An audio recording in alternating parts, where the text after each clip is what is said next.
Bonjour Émile Lebret, nous sommes avec donc, Iris Technologies, directeur général de Iris Technologies, et on va parler de Quartz. On va parler de choses qui sont compliquées en fait, les réseaux, les trucs en général où les enseignants n'aiment pas trop mettre le compris, mais qui sont nécessaires pour que le numérique dans un établissement puisse fonctionner. C'est bien ça? Exactement.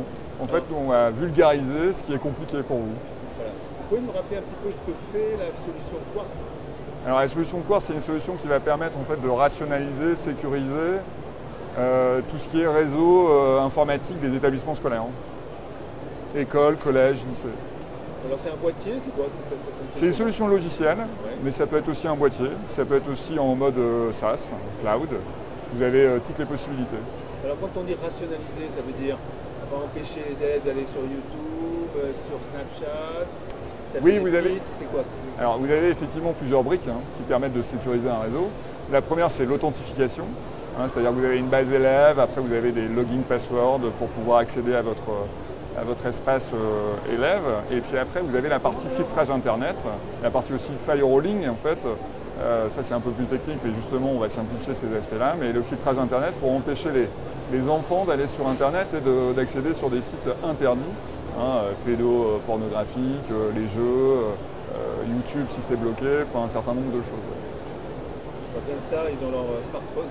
Oui, absolument. Mais qu'on peut sécuriser aussi d'ailleurs. S'il arrive sur le réseau d'un serveur Quartz et qu'il n'est pas enregistré, il n'aura peut-être pas accès à Internet en mode Wi-Fi. Après la 5G, on ne peut pas la bloquer. Donc je suppose que votre solution effectivement suit les préconisations et les recommandations de l'Éducation nationale sur tout ce qui est règlement RGPD, filtrage des données. Absolument, puisque l'ADN de la solution Quartz, c'est le cahier des charges de l'Éducation nationale, à son origine qui s'appelait le S2I2E, qui est donc très précis sur le mode de fonctionnement pour implémenter une solution dans un établissement scolaire. Et après, évidemment, tout ce qui est RGPD, tout ce qui est loi Allure, sur le Wi-Fi, ce genre de choses, on est très près de la réglementation. On travaille de manière assez étroite avec les rectorats sur lesquels on est déployé. Donc oui, ce sont des notions qui sont importantes. On travaille sur le contenu, sur les accès, authentification, et chaque Quartz est installé par établissement.